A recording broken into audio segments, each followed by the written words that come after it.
Do you know high comic? I don't know what is that event or something. 入るコミックス立て。何 What's that?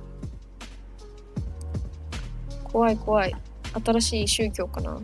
That's a new religion, yes. What is she doing, building a model? To hoping one day you can come on. Ask all the question of our comics. Oh, you all comics people. Okay, understand. And the leader is here? Leader is Share Davis?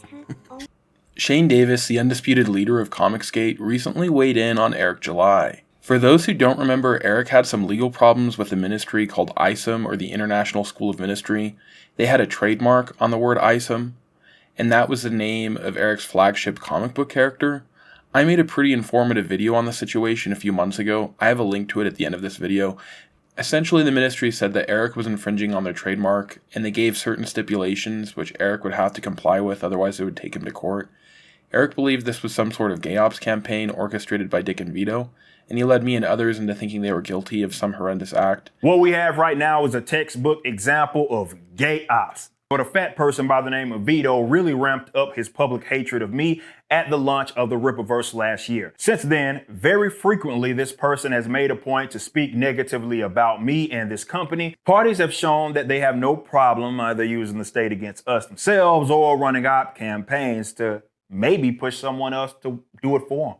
This whole thing was initiated due to trolling. Had they done their diligence, they would know they were relying on false reports to initiate this very conflict. How expensive this is going to be, that's the golden question. So now the rules for the playing field have been set, and I'm the responding agency. Parties have shown that they have no problem either using the state against us themselves or running op campaigns to maybe push someone else to do it for them. No longer am I playing around. Again, receipts have been collected, so deleting your post videos and such won't do you any good. Just understand that we will be acting accordingly.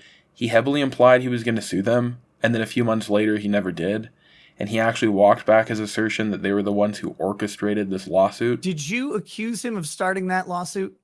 No. Prior to him tweeting that? No. No? No. You didn't say that he and Vito were behind that? No. I wouldn't be so foolish as to do that. I find this extremely hilarious, but if you find that funny, just take a look at Eric's genius legal arguments about why he couldn't lose the lawsuit. Good Shepherd was not open to compromise. They lauded greater demands as negotiations went on. This seems to create more conflict rather than resolve it. To the audience, think about this. Sonic is the name of a fast food company, and it was founded long before even my own mother was alive. As indicated in their name and slogan, they were about fast service. They, of course, became known for items like the chili cheese coney. Sonic is also the name of a video game hedgehog that runs extremely fast. Ironically, he is also known for eating chili dogs. Yet even the Sonic Corporation and Sega Sonic can coexist. They are in two completely different industries, and they both sell merchandise with their brand of Sonic. I only know a few adults who are fans of Sonic, and all of them have autism. Apparently I'm not the only person who's noticed this trend. There's like a million videos about it on YouTube. Back in July, I was looking at my YouTube analytics, and these were the top 2 searches that led people to my videos. Maybe the YouTube algorithm knows something we don't? Regardless, Eric putting on his Sonic hat and staring intensely in the camera is so poetic and beautiful. It's probably the most underrated event in this whole saga. I guess I'm not the only one who feels that way. We'll get to that soon, but now flash forward a year and oh how the tables have turned. Eric recently released a statue for his character Isom. Well, kind of. If you look closely, he calls him something else. Do you see that? He's called Young Isom now. It looks like Eric can't call his character Isom anymore unless he has some type of qualifier in the title. I don't know why Eric called the figure Young Isom. That doesn't roll off the tongue. You'd think he'd say something like Isom in Flores Park, but he really doesn't seem all that young to me anyway, so the title's just very confusing to me. Maybe it makes sense to people who have autism though. I don't know. So this is a good part. Shane Davis obliterates Eric with a single tweet.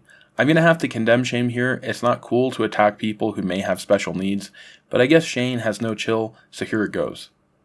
Remember guys, Sonic makes chili dogs, and Sonic the Hedgehog runs fast and eats chili dogs. Welcome, young Isom. The lesson here is, do not take what YouTubers say as the gospel truth. Shane isn't the only person who's given this type of commentary on this whole situation.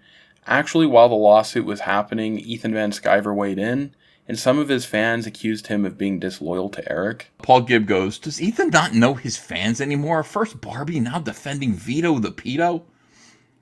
Guys, listen, I don't know what you want from me. I just give you the truth as I see it. You can want anything you want. If you want something other than the truth, as I see it, you're going to be disappointed in me all the time. You're going to say, why isn't Ethan giving us the fun, comforting lies that we come to the internet for? You can go elsewhere for those. I'm going to be fair. I'm going to give you I could be wrong, but I'm going to give you the truth as I see it. Okay? And that's just the way it is. I don't care who it's about. Yeah, my advice for Eric July, and he's not going to take it, but my advice for him is, yeah, you got to settle the case quickly and quietly. And you may have to change the name of your comic book.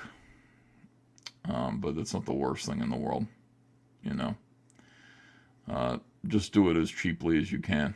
Not only did Eric think that he could win a lawsuit against the trademark holders, but he also thought that he could win a lawsuit against the people who he accused of reporting him to the trademark holder. Some people like Ethan Van Sciver didn't want to point his finger at Vito yet, and he also said that the best option for Eric would be to settle out of court. Unfortunately, some of these fans ended up walking away permanently, and that's really sad because Ethan actually ended up being correct. What do you guys think about Shane's and Ethan's commentary on this whole lawsuit situation? Do you think it was okay for Shane to go after someone who maybe has special needs? Let me know what you think in the comments below. If you enjoyed this video, don't forget to like and subscribe, and have a great rest of your day.